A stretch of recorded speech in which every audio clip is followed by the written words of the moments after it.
Hello friends, welcome to SSC coaching centre. दोस्तों, आज के वीडियो में गणित के लिए बहुत ही इंपॉर्टेंट क्वेश्चन है। जितने भी बच्चे यूपी पुलिस और एसएससी के एग्जाम की तैयारी कर रहे हैं वो हमारे चैनल को तुरंत सब्सक्राइब कर लें। तो चलिए स्टार्ट करते हैं। पहला क्वेश्चन है, यदि एक्स वाई बराबर 18 और x square plus y square बराबर 45 है तो एक्स प्लस वाई का मान क्या होगा। देखिएगा, कोई दो संख्या ऐसी लो जिनका अगर आप मल्टीप्लाई करो तो 18 आ जाए और उन्हीं दोनों संख्या का आप वर्ग करेंगे तो 45 आ जाए। ठीक है, तो मैं 18 तो कई प्रकार से बना सकता हूं, जैसे कि 9 दूने का 18, 6 त्रिक का 18, ऐसे बन जाएगा। तो यहां पे जिन संख्याओं का मैं मल्टीप्लाई करके 18 बनाऊंगा उन्हीं संख्याओं का वर्ग करके मैं 45 बनाऊंगा। देखिएगा, अगर मैं 9 दूने का 18 बनाऊं तो 9 का वर्ग करूंगा तो 81 हो जाएगा, जो कि 45 से ज्यादा हो जाएगा। तो मैं 9 और 2 तो नहीं लूंगा। अब बचेगा क्या, 6 और 3। ठीक है, मैं इधर बताता हूं आपको। अगर मैं 9 दूने का 18 बना सकता हूं और मैं 6 त्रिक का 18 बना सकता हूं। ठीक है, ये आप मल्टीप्लाई कर सकते हो, फैक्टर कर सकते हो।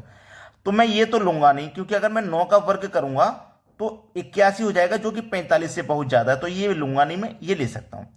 अगर मैं एक्स का मान 6 ले लूं, वाई का मान 3 ले लूं, दोनों का मल्टीप्लाई करूं, 6 त्रिक का 18 हो जाएगा। अब सेम लॉजिक यहां लगाऊं। ठीक है, एक्स मेरा कितना है, 6, 6 का स्क्वायर करूं प्लस वाई मेरा 3 है तो 3 का स्क्वायर करूं, क्या ये मेरा 45 के बराबर आ रहा है। ये देखिए, 6 का स्क्वायर 36, 3 का स्क्वायर 9, 36 और 9 45 होता है। बिल्कुल सही, जिन संख्याओं का मल्टीप्लाई करके 18 आया उन्हीं संख्याओं का वर्ग करके 45 आ गया। तो उन्हीं संख्याओं को यहां जोड़ दीजिए। एक्स का मान 6 है, वाई का मान 3, दोनों को जोड़ दीजिए, 6 और 3 9 हो जाएगा। डी ऑप्शन आपके सवाल का बिल्कुल सही जवाब है। जो बच्चे ऐसे प्रश्नों से डरते हैं, घबराते हैं या उन्हें ऐसा लगता है कि हमसे नहीं होगा, तो सारी टेंशन खत्म, आपसे आसानी से बनेगा। अब देखते हैं अगला सवाल। अगला प्रश्न है, एक वस्तु के क्रय मूल्य तथा विक्रय मूल्य का अनुपात 13:9 है। क्रय मूल्य यानी कि कॉस्ट प्राइस, विक्रय मूल्य यानी कि सेलिंग प्राइस, इनका अनुपात 13:9 है। अब ये समझिए कि कॉस्ट प्राइस किसी चीज का 13 है और सेलिंग प्राइस 9 है। अब आप 9 रुपए की, वो 13 रुपए की चीज को आप 9 रुपए में बेचेंगे। भाई, 13 रुपए की चीज को अगर आप 9 रुपए में बेच रहे हैं तो आपको 4 रुपए का नुकसान हो रहा है। और देखिए, रुपए में कितने का नुकसान है, 320 रुपए का नुकसान है। हानि का मतलब नुकसान, 320 रुपए का नुकसान। तो 4 अनुपात की वैल्यू 320 है, तो 1 अनुपात की वैल्यू क्या होगी, 4 अट्ठे 32, 8 बार में कट जाएगा और 1 है 0। यानी कि 4 अनुपात की वैल्यू 320 है तो 1 अनुपात की वैल्यू 80 हो जाएगी। आपसे पूछा है क्रय तथा विक्रय मूल्य का जोड़, क्रय तथा विक्रय मूल्य दोनों का जोड़। तो क्रय मूल्य आपका कितना है, 13, विक्रय कितना है, 9, दोनों को जोड़ देंगे, 13 और 9 मिलकर के 22 हो जाएगा। ठीक है, दोनों का जोड़ ही तो पूछा है, तो मैं दोनों के अनुपात का जोड़ कर लेता हूं। दोनों का अनुपात का जोड़ किया 22। जब 1 अनुपात की वैल्यू 80 है तो 22 अनुपात की वैल्यू कितनी हो जाएगी, 80 से आप गुना कर देंगे। ठीक है, ये 0 आ जाएगा। देखो लास्ट में 8 दूने का 16 का 6, कैरी का 1, 8 दूने का 16 और कैरी का जो 1 था मिला देंगे 17। तो 1760, डी ऑप्शन बिल्कुल सही जवाब है। दोनों के मूल्यों का जोड़ 1760 हो जाएगा। अब देखते हैं अगला प्रश्न। अगला प्रश्न है, यदि किसी टैंक का 1/3 भाग भरे होने पर उसमें 240 लीटर पानी आ जाता है तो आधा भरे होने पर उसमें कितना पानी होगा। सबसे पहले तो हम क्या करेंगे, टंकी में कितना पानी आता है पूरा टोटल टंकी का निकाल लेंगे, फिर उसका आधा कर देंगे। देखिएगा, कोई एक टंकी पूरी भरी हुई है, कोई एक टंकी है, उसमें से हम माइनस कर देंगे जो भाग भरा हुआ है। 1/3 भाग भरा हुआ है, ये एक टंकी है, इसमें से जो भरा हुआ है उसे हम माइनस कर देंगे। 1/3 भरा हुआ है तो भरे हुए को माइनस कर देंगे तो जो बचेगा वो खाली की संख्या बचेगी। तो 3 एक कम 3, 3 में से 1 माइनस कर दूंगा तो बचेगा 2/3, यानी कि 2/3 भाग आपका खाली है। भाई, 1/3 भरा है तो 2/3 खाली है। ठीक है, अब 2/3 खाली है तो आप, उसने बोला है उसमें 240 लीटर पानी आ जाता है। जब आपकी 2/3 खाली होती है तो उसमें 240 लीटर पानी आ जाता है। ठीक है, चलिए अब इसको कटा लीजिए। 2 से 240 120 बार में कटेगा और 3 का मल्टीप्लाई 1 से करोगे तो 12 त्रिक का 36 और 1 0 360 हो गया। मतलब पूरा टंकी में 360 लीटर पानी आता है। अब आपसे बोला गया था आधा भरे होने पर उसमें कितना पानी होगा। तो आधे के लिए क्या करेंगे, 2 से डिवाइड कर देंगे। ठीक है, 18 दूनी का 36 और 1 0, यानी कि आधा भरे होने पर उसमें 180 लीटर पानी आएगा। सी ऑप्शन है सही जवाब। अब देखते हैं अगला प्रश्न। अगला प्रश्न है, दिए गए विकल्पों में से विषम को चुनिए। ये एक ऐसा सवाल है, जब मैंने अपने यहां पर, जब मैं ऑफलाइन पढ़ाता हूं अपने बच्चों को, जब मैंने उनको ये प्रश्न करने को दिया तो मैक्सिमम 90% बच्चे फेल हो गए, वो नहीं कर पाए इसको। तो मुझे लगा आपको भी कराऊं ये क्वेश्चन, जब वहां पे इतने सारे बच्चे फेल हो रहे हैं तो यहां पे कितने बच्चे फेल होंगे। अगर आप इसको खुद से कर सकते हो तो वीडियो को यहीं पे रोक दो और खुद से करके आंसर बता दीजिए। अगर आपको नहीं पता वाकई में कि विषम क्या है इसमें से, तो आप देख लीजिए। देखिएगा हमारे पास 4 ऑप्शन है, इसका मतलब यह होगा कि 3 ऑप्शन किसी ना किसी प्रकार से समान होंगे, एक जैसा लॉजिक होगा उनमें, कोई चौथा ऑप्शन होगा जिसमें वो लॉजिक नहीं लगेगा। अब देखिएगा ये मेरे पास क्या है, 48 ही तो है। इस 48 में से मैं क्या करूंगा, इस 48 में से ये जो मेरी पहले वाली संख्या 4 को ले लूंगा, इसमें से भी मैं पहली वाली संख्या को ले लूंगा, इसमें से भी मैं पहले वाली संख्या को ले लूंगा, और इसमें से भी मैं क्या करूंगा, पहले वाली संख्या को ले लूंगा। मैंने सभी ऑप्शन में से पहले वाली संख्या ले ली। अब क्या करूंगा, सभी पहले वाली संख्याओं का मल्टीप्लाई मैं 2 से करता हूं। ठीक है, सभी का मैं 2 से मल्टीप्लाई करता हूं। तो देखो 4 दूनी का कितना हो गया, 8। ठीक है, 1 का 2 से गुना करेंगे 2 हो गया, 5 दूनी का 10 हो गया, और 3 दूनी का 6 हो गया। अब देखिएगा ध्यान से, हमने सभी की पहली संख्या ली थी ना, और सभी पहली संख्याओं का मल्टीप्लाई जब मैंने 2 से किया तो मुझे सभी की दूसरी संख्या मिल गई। देखो इसकी दूसरी संख्या मिल गई, इसकी भी दूसरी संख्या मिल गई, इसकी भी दूसरी संख्या मिल गई, लेकिन इसकी नहीं मिली। तो ये देखो ये 3 समान हो गए, लेकिन सी ऑप्शन हमारा समान नहीं है, तो यही विषम हो जाएगा। यही मेरे सवाल का आंसर है। चलिए अब देखेंगे अगला प्रश्न। अगला प्रश्न है, इस प्रश्न में जो लॉजिक लग रहा है बहुत ही गहराई से समझना है इस लॉजिक को, क्योंकि आपको ऐसा लग रहा होगा कि ये तो साधारण सा प्रश्न है, बड़ी संख्या भी नहीं है जिस तरफ हम सॉल्व करें, तो बड़ा ही साधारण अगर आप समझ रहे हो इसको तो आपसे नहीं बनने वाला, आपका टाइम भी वेस्ट कर देगा और आपसे बनेगा भी नहीं। देखिएगा लॉजिक क्या है इसमें। ये मेरा मिसिंग नंबर है, यहां पे कौन सी संख्या आएगी वो बताना है। तो सबसे पहले मेरे पास 13, 12 और 5 है। अगर मैं 13 का स्क्वायर कर देता हूं तो मेरे पास 13 का स्क्वायर कितना होगा, 169। ठीक है, और इस 12 का और इस 5 का भी स्क्वायर करता हूं तो 12 का स्क्वायर होता है 144 और 5 का स्क्वायर होता है 25। दोनों का मैंने स्क्वायर किया। अब देखो मैंने इन दोनों स्क्वायर को जोड़ा तो ये मेरा 169 के बराबर हो गया, यानी कि इन दोनों संख्याओं के स्क्वायर को जब मैं जोड़ूंगा तो वो 13 के स्क्वायर के बराबर होगा।